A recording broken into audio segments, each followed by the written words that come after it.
É isso que o pessoal está mais acostumado. Não tem nenhum interesse de conflito nessa apresentação. E quando a gente vai falar de angioplastia, a gente tem que falar um pouco da história da angioplastia, né? A angioplastia ela começou a ser realizada na década de 70, em 1977, mais precisamente, por esse alemão Andreas Grützen. No Brasil, ela desembarcou em dezembro de 1979 e, em dezembro de 1987, nós fizemos no Brasil, no Instituto Dante Pazanese, a primeira angioplastia com stent, o stent chamado convencional, stent sem droga.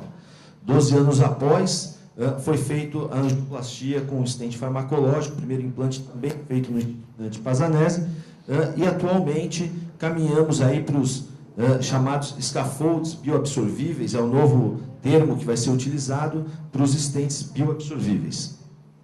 Bom, se puder apagar a luz aqui, acho que fica melhor. Isso daqui é a primeira angioplastia realizada pelo Grützen, uma lesão proximal na descendente anterior. Aqui foi tratado somente com balão. E vejam só, pode apagar a luz, pode deixar apagada a luz. E o paciente reestudado 23 anos depois, mostrando uma perda luminal mínima, ou seja, é um método realmente eficaz e a gente sabe hoje que é um dos mais utilizados. Bom, nesses anos inteiros, desde a primeira cateterização em 58, depois esse é o Andreas Grützen, que foi o primeiro médico a fazer uma angioplastia, nós passamos aí, o intervencionismo ele cresceu muito, né? Nós temos os stents, os dispositivos para a oclusão percutânea de defeitos congênitos, as válvulas que o Jairon acabou de falar, e os outros métodos de imagem novos, né? O ultrassom intracoronário, a histologia virtual, a tomografia de coerência óptica, a tomografia crescendo, né? As valvuloplastias, os stents farmacológicos, endoprótese de aorta e os estudos aí de ablação também, de eletrofisiologia. E quando a gente vai falar de angioplastia, a gente tem que falar o que é angioplastia, né? O que a gente entende por angioplastia? Angioplastia nada mais, nada menos é do que o quê? A gente tem uma lesão obstrutiva e a gente não remove, muita gente acha que a placa é removida, não há remoção da placa de gordura, aquela placa ela fica lá. O que a gente tem que fazer é remodelar essa placa, ou seja, é transformar uma lesão obstrutiva numa lesão não obstrutiva e estável. Essa é a finalidade da angioplastia. E aí eu vou falar um pouquinho dos tipos de angioplastia e os conceitos de angioplastia. A angioplastia eletiva é aquela que todos vocês sabem, é uma angioplastia que ela é programada, ou seja, ela é planejada. A angioplastia primária, muitas vezes, ela é confundida por muitos clínicos com angioplastia de resgate. Aqui é importante a gente abrir um parênteses, que a angioplastia primária é aquela que o paciente chegou no pronto-socorro, esse paciente está tendo infarto agudo do miocárdio, tem supradesenvelamento do segmento ST, esse paciente ele ou tem uma dor torácica com bloqueio de ramo esquerdo novo, esse paciente é encaminhado diretamente para a hemodinâmica. Isso é angioplastia primária. Lá é feita a recanalização mecânica, isso é chamado de angioplastia primária. Angioplastia de resgate, muita gente usa o termo de forma errada, achando que isso seria a primária. A de resgate, o paciente ele chegou no pronto-socorro, nas unidades de pronto atendimento, esse paciente tem os mesmos sintomas do que a gente falou aqui, porém esse paciente ele é trombolizado. A partir do momento que esse paciente é trombolizado, a gente tem que ter alguns critérios de reperfusão, né? Ou seja, melhora da dor, pico precoce das enzimas, arritmia de reperfusão, a regressão do supradesnivelamento. Se esse paciente não apresentar esses critérios de reperfusão, esse paciente então é encaminhado para a hemodinâmica, onde é feita a recanalização mecânica da artéria. Isso é chamado de angioplastia de resgate. A angioplastia que a gente chama de facilitada ou fármaco-invasiva é uma angioplastia que muitas vezes o paciente é encaminhado para a sala de hemodinâmica na vigência de uso de inibidores de glicoproteína 2B3A, que são o tirofiban e o abcicimab, que vocês bem sabem. E a angioplastia ad hoc, o que é isso? É um paciente que ele vem para a gente para fazer um cateterismo de forma eletiva, a gente diagnostica uma lesão grave, uma área de miocárdio em risco muito grande, e naquele mesmo momento nós procedemos à angioplastia. Isso é chamado de angioplastia ad hoc. E o que nós vamos começar a falar agora é sobre a angioplastia funcional completa, que é a angioplastia guiada pelo FFR. como todos nós sabemos, a isquemia ela é prognóstica de mortalidade. Então, vejam, senhores, que quanto maior é o grau de isquemia, maior é a mortalidade.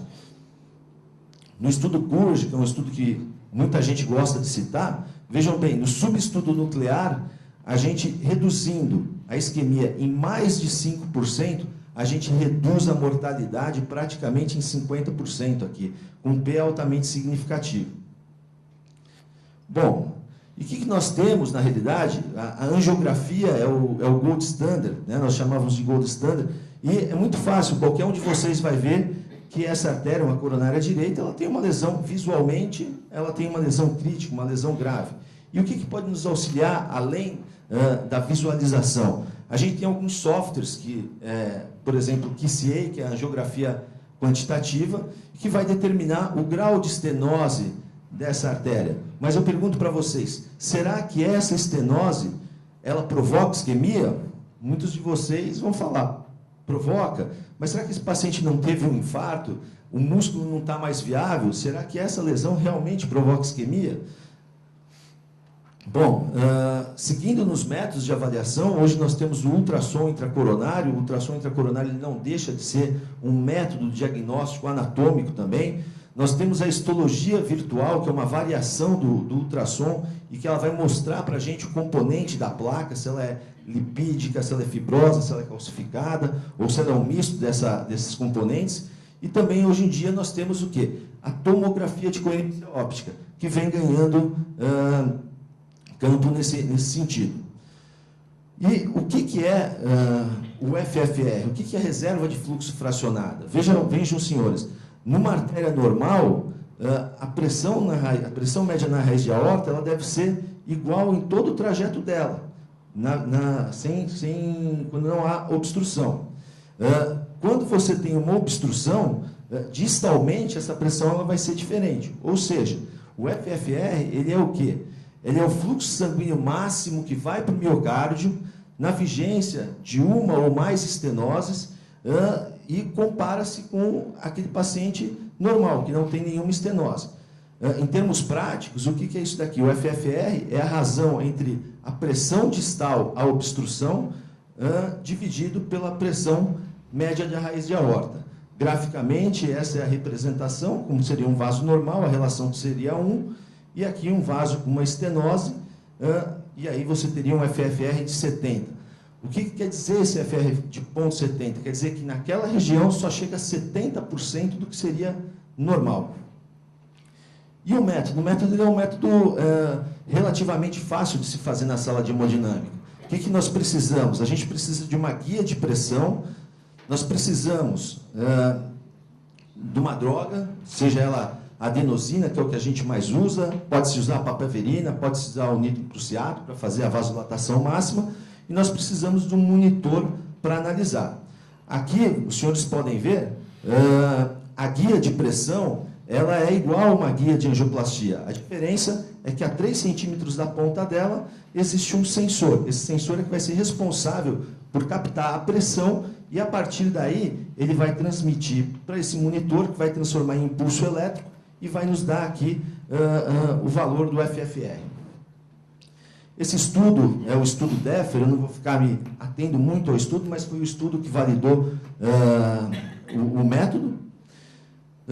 Isso é uma publicação no JACC, que ele mostra que em 5 anos, aqueles pacientes que foram tratados, guiados pelo FFR, eles tiveram uma mortalidade menor de que 1% ao ano. Então, é um método muito válido.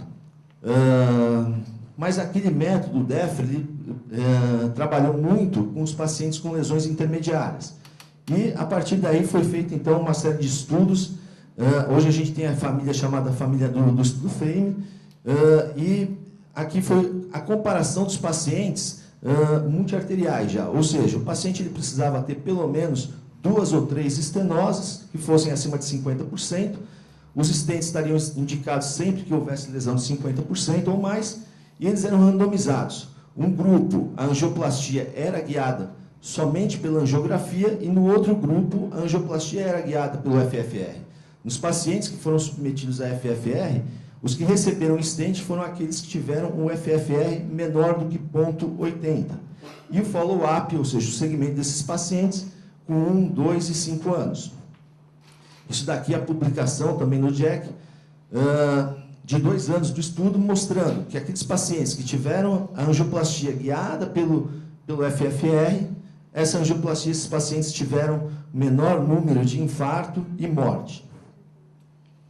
Aqui também é um subestudo, na verdade, mostrando nos grupos, né, nos diabéticos versus não diabéticos, nos pacientes com angina instável e infarto sem supra, e a gente mostra que a sobrevida livre de eventos nos pacientes que foram submetidos a angioplastia ou mantidos em tratamento clínico com o FFR foi superior àqueles que foram guiados somente pela angiografia.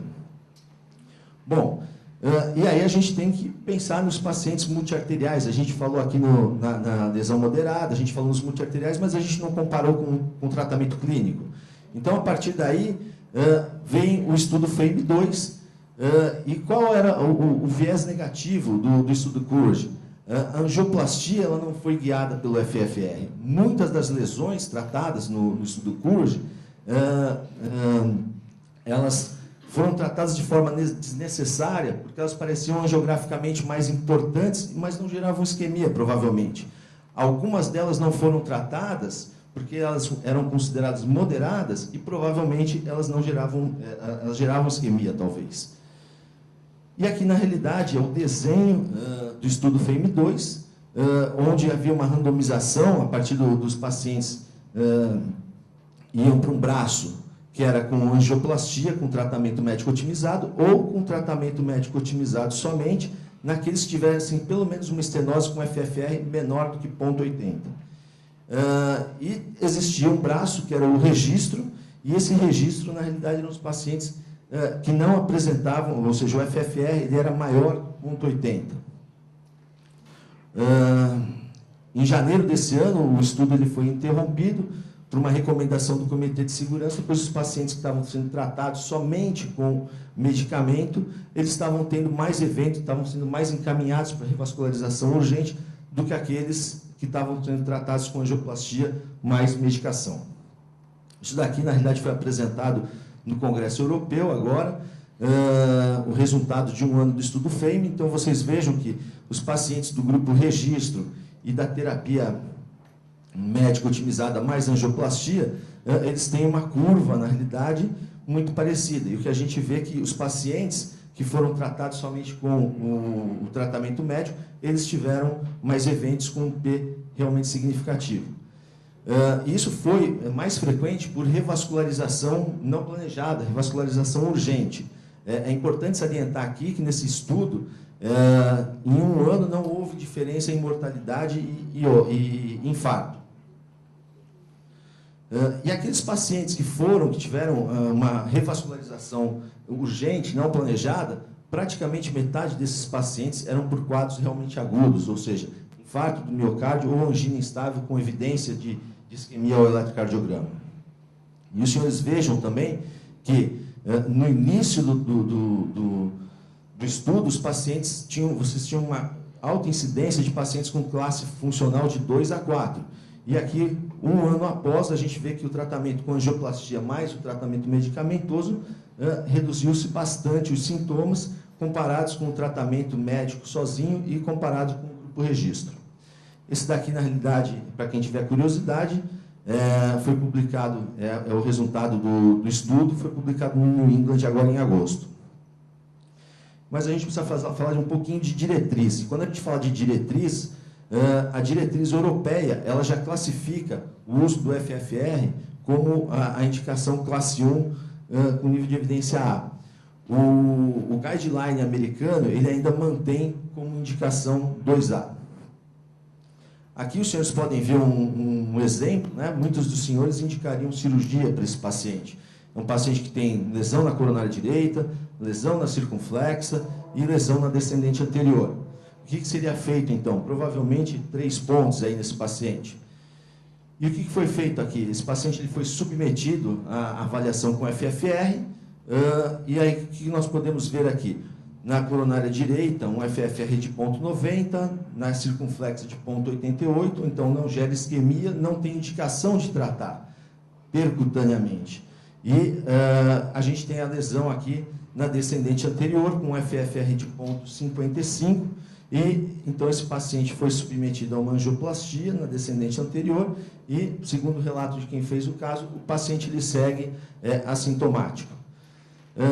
Uma coisa que a gente tem que falar, na decisão, para se esse paciente ele vai para, se os pacientes eles vão para angioplastia, para cirurgia, como é que nós vamos tratar, uma das coisas que a gente usa muito é o score de risco, que é o Syntax Score. Esse é um score anatômico.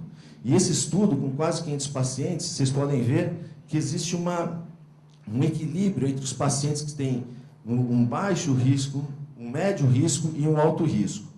Quando esses pacientes, esses mesmos pacientes foram submetidos ao FFR, à avaliação com FFR, vocês vejam que quase 60% se tornou paciente de baixo risco. E esses pacientes são os pacientes mais favoráveis para a angioplastia. Isso daqui é uma experiência de um centro asiático, em que é um centro de alto volume, e vejam bem, a partir de 2010, quando eles começaram a usar o FFR de forma rotineira, houve uma redução do número de stents de 43%. Em números de cirurgia, a cirurgia ela caiu 57%. Então, vejam bem, é um procedimento que ele é custo-efetivo. Atualmente, continuando na família FAME, existe um estudo que está sendo planejado, que é o FAME-3, que é você comparar a cirurgia cardíaca com a angioplastia guiada por FFR. Aqui vai ter um Heart Team, esse Heart Team vai decidir os pacientes que vão para essa randomização, e a partir daí, os pacientes, cada braço vai ter mais ou menos 600 pacientes. No braço de cirurgia, todos os pacientes que serão tratados somente com base na angiografia. Já os pacientes tratados na angioplastia, eles serão avaliados previamente pelo FFR. E somente aqueles que tiverem o FFR menor que 80 é que serão encaminhados, então, para a angioplastia. Mas como tudo evolui, a gente já está falando aqui até do FFR virtual. A gente hoje tem a tomografia coronária, então já estão sendo desenvolvidos softwares, na realidade, para se calcular o FFR de forma não invasiva. E vocês podem ver aqui que a sensibilidade, a acurácia e a especificidade do método, ela é muito grande, ela é acima de 80%. Eu vou instigar um pouquinho vocês, a gente vai mostrar dois casinhos aqui. Esse é um caso clínico, é um paciente de sexo masculino, feito por 71 anos, ele é hipertenso, diabético não insulino dependente, e ele foi submetido a uma angioplastia com balão para descendente anterior e para o ramo diagonal em 1994. Em 2006, esse paciente foi submetido a uma angioplastia com stent convencional para a coronária direita e para a marginal da circunflexa. Esse ano, o paciente evoluiu com um quadro de cansaço aos médios esforços. O clínico do paciente solicitou um teste ergométrico. O teste ergométrico veio positivo para isquemia e ele fez um ecocardiograma que tinha uma boa função contrátil com um discreto déficit apical. Isso daqui é um angiograma do paciente. A gente pode ver a descendente anterior, previamente onde já tinha sido submetida a angioplastia. A gente vê que existe uma lesão, não é uma lesão crítica, é uma lesão no máximo moderada. A diagonal já ocluída, com um pouquinho de neovascularização. O stent da coronária direita com um certo grau de hiperplasia, mas também não mostrando uma lesão tão grave. Aqui é uma outra projeção da coronária direita, que parece ter ser um pouquinho mais importante, mas outra projeção que a gente vê que não é tão importante. Esse paciente voltou no clínico dele, e o clínico dele, então, indicou a cirurgia de revascularização miocárdica. O paciente e a esposa não aceitaram, porque ele já tinha sido submetido várias vezes à intervenção percutânea, e voltou com outro clínico. O outro clínico indicou angioplastia. Então, ficou o dilema, angioplastia ou cirurgia para esse paciente. Bom, e aí eu pergunto para vocês, na experiência de vocês aqui, queria só que o pessoal levantasse a mão, quem realmente indicaria revascularização miocárdica cirúrgica para esse paciente? Alguém? Ninguém? Ninguém gosta de cirurgia mesmo aqui. Quem colocaria stent em todas as lesões? Ninguém também. Quem colocaria um stent na coronária direita? Quem colocaria um stent só na descendente anterior?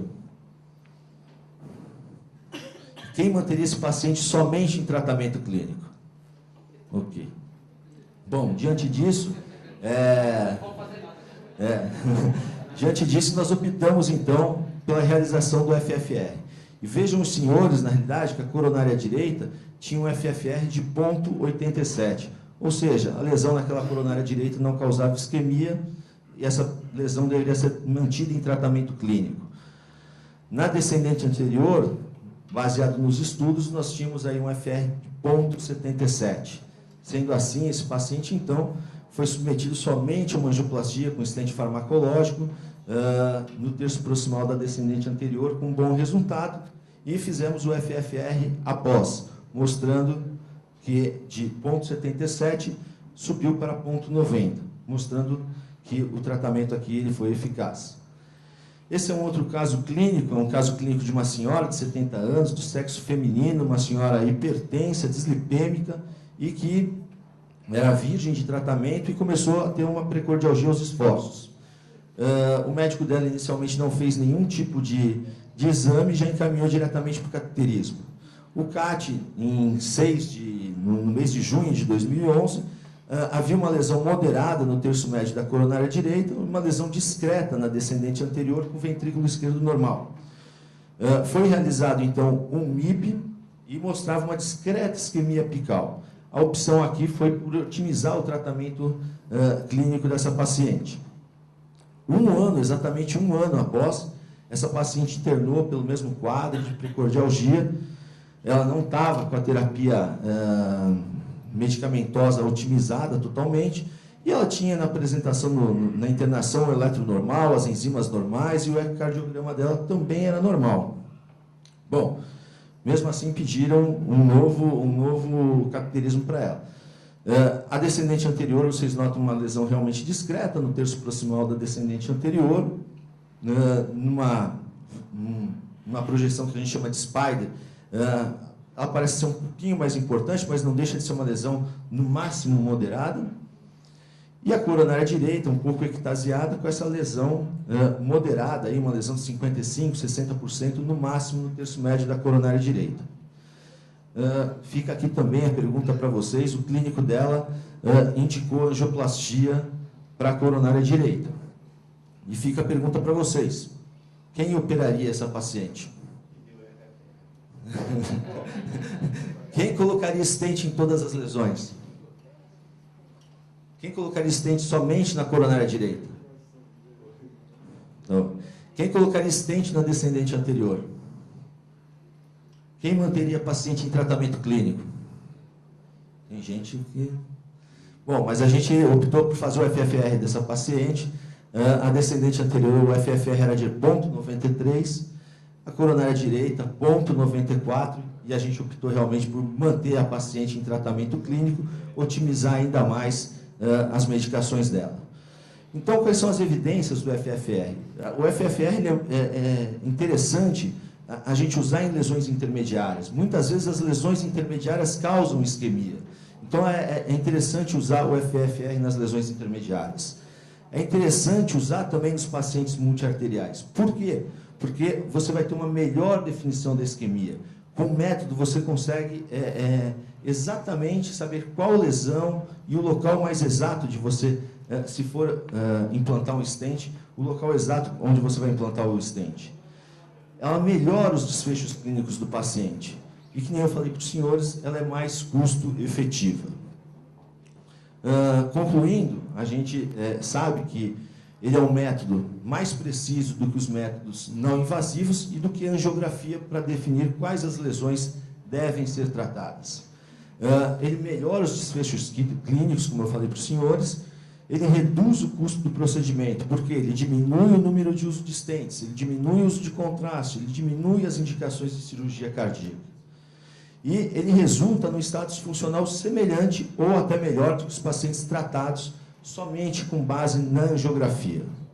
Então, como mensagem final, senhores, fica que a angioplastia funcional completa, o que ela é? São os stents ou o tratamento cirúrgico nas lesões isquêmicas e o tratamento medicamentoso apenas naquelas lesões não isquêmicas. Era isso que eu tinha para falar. Muito obrigado.